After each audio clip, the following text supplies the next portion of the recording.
Eh bien bonsoir à tous, c'est Etienne de Top 4 Phone et aujourd'hui je vous présente encore un des modèles de cette très nombreuse famille d'entrée de gamme chez Wiko pour cette rentrée 2014 et c'est le modèle Sunset que vous pouvez trouver aujourd'hui à moins de 70 euros, plus exactement à un prix affiché de 69 euros. Alors bien entendu nous nous sommes penchés dessus et nous allons voir ce qu'il vaut par rapport à ses petits et grands frères. Donc commençons tout de suite les tests habituels avec le design et notamment les mensurations de ce téléphone qui a une hauteur de 12,7 cm, une largeur de 6,5 cm et une épaisseur de 1,1 cm, donc il dépasse les 1 cm, quelque chose d'assez épais, quand même assez joufflu, mais on va dire que pour la gamme, on va pas vraiment lui en vouloir, et un prix affiché qui est de 113 grammes, donc quelque chose d'assez raisonnable. Donc on va faire un tour de téléphone habituel.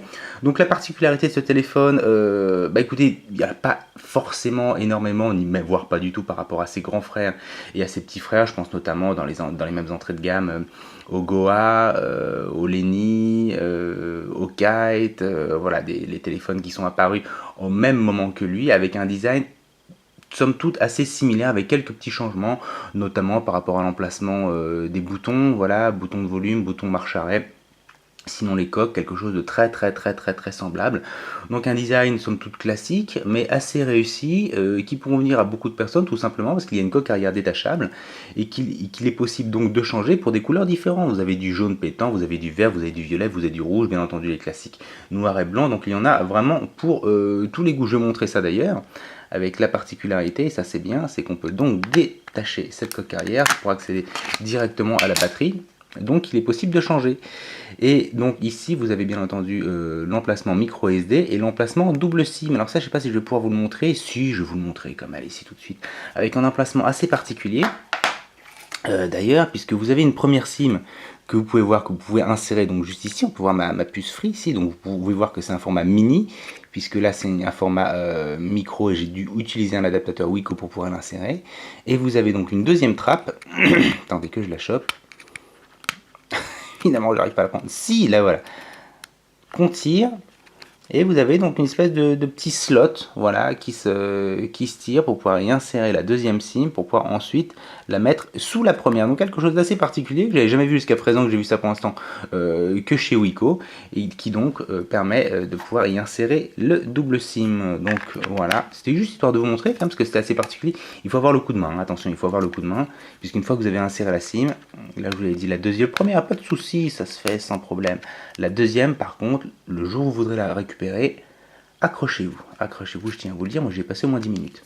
Enfin bon, c'est qu'un coup de main, une fois que vous l'avez, il n'y a pas de problème, ça se refait très facilement.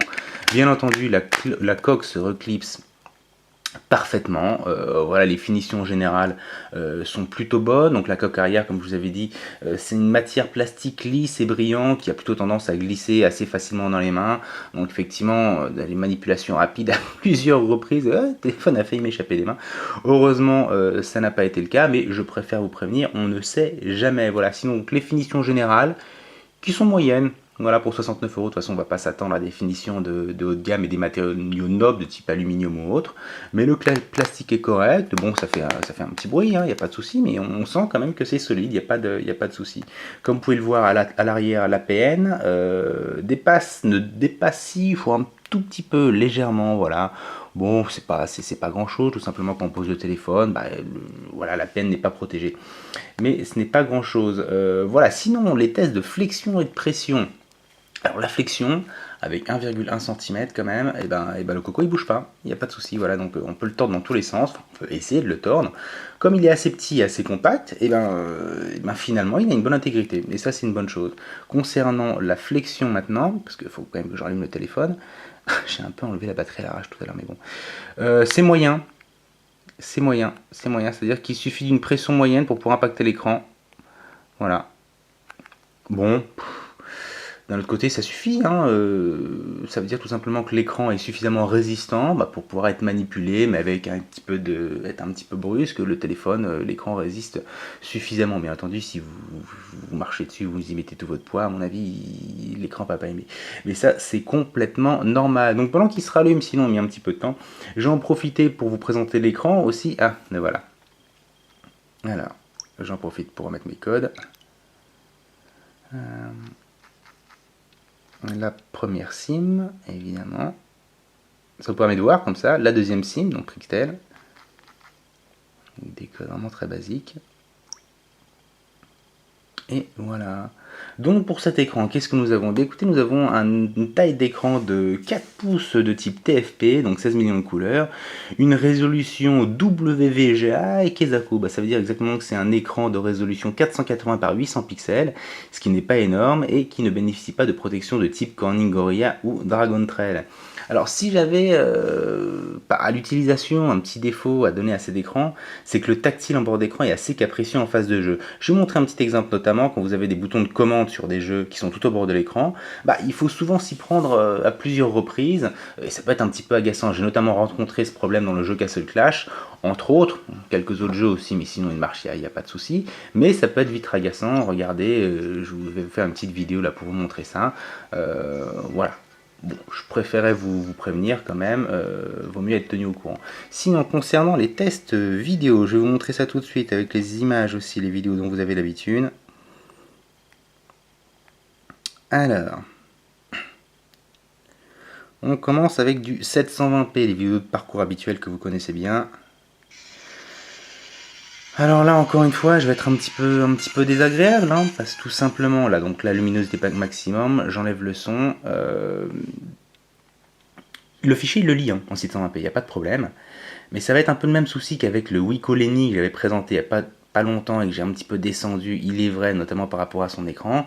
Là, c'est un petit peu la même chose. Le truc, c'est que c'est un petit peu moins gênant dans le sens où, comme l'écran ne fait que 4 pouces et n'est pas plus grand, c'est un peu moins gênant au niveau visuel. Mais si vous regardez bien sur des images, encore une fois, un peu claires, on va avancer un peu, on met pause. Voilà, dès qu'on se déplace un peu, hop, là je suis bien en face, perte de luminosité immédiate, c'est vraiment flagrant. Et quand on regarde des vidéos, on va dire, des petits vieux, des petites séries, des trucs comme ça, bon je vais vous en mettre une.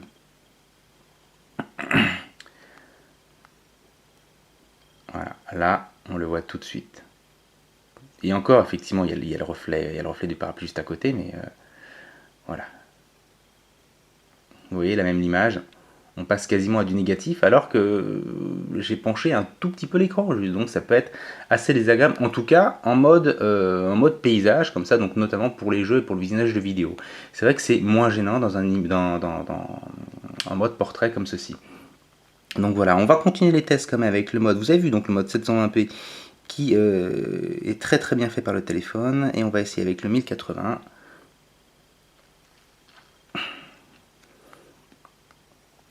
On avance un petit peu. Et oui, ça rame. Ça ramouille quand même un peu. Donc sachez que le 720p, en tout cas, pour la capacité du téléphone à lire des fichiers de cette taille-là et de cette lourdeur-là, il n'y a pas de souci, il les lit. Et le 1080, comme vous pouvez le voir, ça ramouille un peu là, les requins qui passent, on voit très bien, c'est quand même assez saccadé. Donc, impossible à voir tout simplement des films de cette résolution sur ce téléphone. On va passer maintenant au test son. Alors, Play Music, qui se met à jour petit à petit, que j'avais beaucoup critiqué pendant un moment, je n'aimais pas du tout cette application, notamment il y a encore 1 an et demi ou 2 ans, qui s'est énormément améliorée, notamment au niveau de l'ergonomie, et qui est maintenant assez plaisante à utiliser. Donc plutôt bonne surprise de ma part. Alors que je retrouve le fichier, et voilà.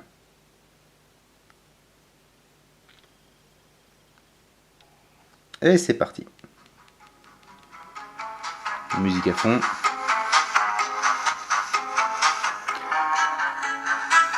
Alors, une des autres particularités de ce téléphone, comme vous pouvez voir, pas d'écouteur à l'arrière.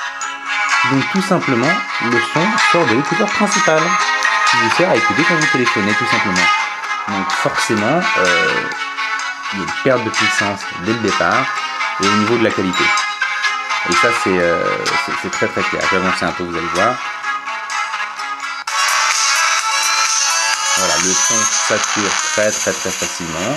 La puissance, il y en a un petit peu, mais c'est pas énorme non plus. Mais voilà, au niveau du son, clairement, ce petit Sunset, c'est pas son truc. Voilà, il vaut mieux utiliser des écouteurs. Sinon, en conversation, qu'est-ce que je pourrais vous dire? En conversation, l'écouteur est plutôt bon justement, quoi, parce qu'il est assez puissant, peut-être pas pour la musique écoutée comme ça, mais en tout cas, à l'utilisation en tant que téléphone, il est suffisamment bon. Le micro lui-même renvoie à mes interlocuteurs, en tout cas sur les tests que j'ai fait, un son apparemment suffisamment puissant et clair pour un confort de conversation très très correct. Donc voilà, rien à signaler. Sinon, concernant les benchmarks que j'ai pu faire, donc les benchmarks habituels avec Antutu, Quadrant, Epic Citadel, je vais vous donner les scores. Je vais vous donner les scores tout de suite avec les captures d'écran que j'ai pu faire. Alors, en tout, un score de 12 138, ce qui est un score d'entrée de gamme. Oui, c'est vrai que ça évolue année après année, ce qui est un score d'entrée de gamme. Concernant Epic Citadel, je suis tombé sur un score de 43,7 frames per seconde en haute qualité, donc quelque chose de correct aussi. Concernant Quadrant, on est sur du 5117 points, ce qui confirme tout à fait les autres scores, et malheureusement 3D Mark je n'ai pas pu le faire puisqu'il n'a pas voulu se lancer tout simplement. Mais ça nous donne déjà un bon aperçu. Alors, je vais lancer CPU Identifier comme d'habitude pour voir un petit peu ce que ce téléphone a dans le ventre. Donc le processeur de ce Sunset est un petit double cœur Mediatek MT6572 cadencé à 1,3 GHz, donc un Mediatek qui commence à avoir un petit peu d'âge quand même, et couplé à un GPU Mali 400MP qu'on retrouve chez beaucoup de Wiko. Voilà, donc le CPU et GPU sont épaulés par 512 émaux de mémoire vive seulement. Alors ce sont les mêmes caractéristiques que celles de Wiko Leni, le grand frère que j'ai testé récemment. Donc forcément les performances ne sont pas extraordinaires non plus, mais on peut quand même s'amuser avec le Google Play Store. J'ai notamment pu tester des jeux tels que NBA Jam, Skyforce, encore Robocop, Riptide GP2. Riptide GP2, je pensais qu'il ne tournerait pas. Et finalement, effectivement, grâce à la petite résolution de l'écran, même si le GPU et le processeur ne sont pas extraordinaires et pas très puissants, et bien écoutez, ça tourne. Ça tourne même de façon assez fluide, de sorte que malgré effectivement une résolution qui n'est pas extraordinaire, on peut quand même s'amuser.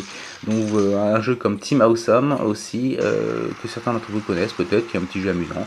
Donc voilà, sachez que les gros jeux, vous pouvez tout de suite faire une croix dessus, ça ne marcherait pas, ou en tout cas ça marchera mais pas de façon assez fluide pour y prendre vraiment du plaisir, mais en tout cas les petits jeux et moyens jeux tourneront sans aucun problème. Voilà, sinon côté mémoire de stockage interne, nous sommes sur du 4 Go avec la possibilité d'étendre la mémoire de stockage de 32 Go supplémentaires grâce au port micro SD ainsi que la possibilité de choisir la micro SD comme mémoire par défaut. Donc ça c'est bien, je vous le montre de temps en temps, je vais vous le remontrer. De toute façon, il le fait par défaut, il choisit la mémoire de stockage externe dès qu'on insère une carte micro SD. Sinon, si ce n'est pas le cas, vous pouvez le choisir vous-même. Comme vous voyez, stockage de téléphone, donc mémoire interne ou carte SD, mémoire rajoutée. Voilà, quelque chose de vraiment très simple. Sinon, concernant la connectivité, quelque chose d'assez complet, en tout cas pour un entrée de gamme, avec de la H+. Alors sur le site de Wiko, j'ai vu H+, à 5,76 mégabits par seconde en download, d'après le site internet. Ça me semble quand même un petit peu léger, donc à vérifier, mais en tout cas c'est ce qui était marqué. Sinon, du Wi-Fi bien entendu, BGN, du Bluetooth Stereo 4.0, du GPS à GPS, attention, pas d'OTG, et du double SIM chez Wiko au format mini, les deux cartes, comme vous avez pu voir tout à l'heure, quand j'ai ouvert la coque arrière. Concernant le DAS, sinon nous sommes sur un DAS à 0,580 watts par kilogramme. Ce qui est correct, c'est pas le meilleur score de Wiko, mais pour l'année 2014, c'est un score qui est tout à fait correct, sachant que je vous le rappelle, le maximum autorisé est de 2 watts par kilo. Le système Android, bah écoutez, on est sur de l'Android KitKat version 4.4.2, qui est équipé maintenant chez tous les Wiko qui sortent, toutes les nouveautés Wiko, une version stock bien brute de fonderie, hein, qui manque clairement un petit peu de sex appeal quand même. Voilà, c'est vrai que le niveau du design, l'esthétique générale de ce système aurait pu être un peu amélioré. Mais j'imagine que c'est aussi pour faire un peu une chasse au coût, notamment chez Wiko. Donc quelque chose de très simple, mais de très facile à utiliser, de très complet surtout grâce à une batterie de logiciels de base qui sont préinstallés sur les téléphones et qui répondent à la plupart des besoins. Notamment, comme vous pouvez voir ici, qui sont déjà préinstallés et pré-rangé aussi, donc notamment pour les applications internet. Vous avez les applications internet de mail, de GPS, de musique pour regarder les films, pour lire les livres, pour les photos, YouTube, même pour sauvegarder puisque vous avez le Google Drive, pour communiquer en Hangout, donc quelque chose vraiment de suffisamment complet pour une bonne prise en main du téléphone dès le départ, dès l'achat. Concernant l'APN maintenant, bah écoutez, nous sommes sur un appareil photo principal de 2 millions de pixels avec un flash LED, ce qui est quand même pas mal le flash aussi pour un téléphone de ce prix-là, c'est pas toujours le cas, avec différentes options qui vont proposer face detection, smile shot, panorama, les grands classiques, voilà, avec un appareil photo frontal d'1,3 million de pixels, zoom numérique 4 fois et pas de mise au point automatique, ça c'est un petit peu dommage aussi, et ça se ressent notamment dans la qualité des photos, avec la possibilité d'enregistrer des vidéos en FWVGA, donc exactement 854 par 480 pixels en 25 images par seconde max. Alors sinon ce téléphone, usage pro ou perso, eh bien pour moi il se destine quand même plus au perso qu'au pro, même avec le double SIM, car très clairement, de mon avis, la qualité générale, le confort n'est pas suffisante pour un bon usage pro. Voilà. Mais c'est quand même possible, sachez-le. Mais bon, moi je mets un petit bémol quand même. Sinon le GPS, ça j'en ai pas parlé tout à l'heure, effectivement, GPS sans AGPS, le test que j'ai fait m'a capté en 1 minute, donc au sein d'une cour de copropriété parisienne, en plein milieu de Paris dans le 20e arrondissement. Et j'ai testé aussi pendant 10-15 minutes en mode piéton. Et je n'ai pas eu de décrochage, donc effectivement il est un petit peu long à capter au départ, mais une fois que le téléphone a accroché les satellites, bah écoutez, il n'y a pas de problème. Voilà. Sinon la batterie, nous sommes sur une batterie de 1300 mAh, ce qui n'est pas énorme, effectivement, quand on regarde le chiffre, 1300 on se dit quand même pas beaucoup pour un téléphone. D'un autre côté, il n'est pas très grand, l'écran est petit, pas très gourmand, petit processeur, petit GPU, donc ça suffit pour tenir la journée, même en s'amusant un petit peu, notamment avec quelques jeux. Voilà, donc pas d'usage intensif, bien entendu, sinon on va être obligé de repasser par la case recharge, mais sinon il tient comme la journée sans aucun problème. On arrive maintenant à la conclusion. Alors ce petit téléphone Sunset, je vous rappelle, à 69 €. Ma conclusion à moi, ben, c'est un oui, déjà tout simplement parce que pour un petit prix, on a un smartphone qui sait tout faire correctement. Tout faire correctement, il est complet, il a un APN, on peut utiliser toutes les applications, même celles installées de base sont suffisamment importantes et suffisamment bonnes.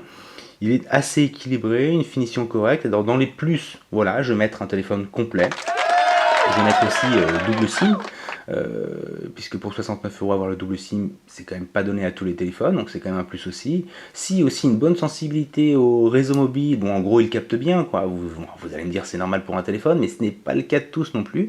Et celui-ci, pour son prix, vraiment, je trouve qu'il captait assez bien, un peu partout où j'allais, par rapport à des comparaisons que j'ai pu faire avec d'autres téléphones qui, même plus chers, captaient quand même beaucoup moins bien. Donc une bonne sensibilité, et ça c'est bien. Si aussi un vibreur qui est à la fois puissant et assez sonore aussi, on l'entend quand il vibre.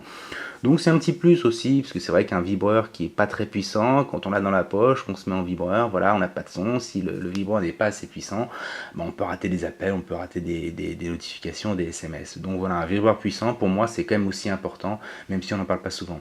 Dans les moins maintenant, bah écoutez, pour moi, ça va vraiment être l'écran. Un écran qui est vraiment pas terrible, le même, j'imagine, le même type que celui qui était installé sur la ligne. Comme c'est du 4 pouces, je l'ai dit tout à l'heure, c'est moins dérangeant, mais quand même, les angles sont très restreints. Et puis un petit moins aussi, avec ce type de coque arrière qui glisse, comme je vous l'avais dit, vraiment dans les mains. Bon voilà, je préfère le dire quand même, il vaut mieux faire attention. Peut-être une petite protection supplémentaire pour éviter ce type de désagrément, ça peut se faire sur ce téléphone. Mais sinon voilà, donc c'est quand même un oui pour ce téléphone, sans aucun souci. Donc voilà, ce test est terminé pour encore un de ces nombreuses entrées de gamme de chez Wiko. Moi je vous dis à très vite pour la suite des tests. Bien entendu, retrouvez-nous sur Twitter, Facebook et YouTube. Et je vous dis à très bientôt. Salut!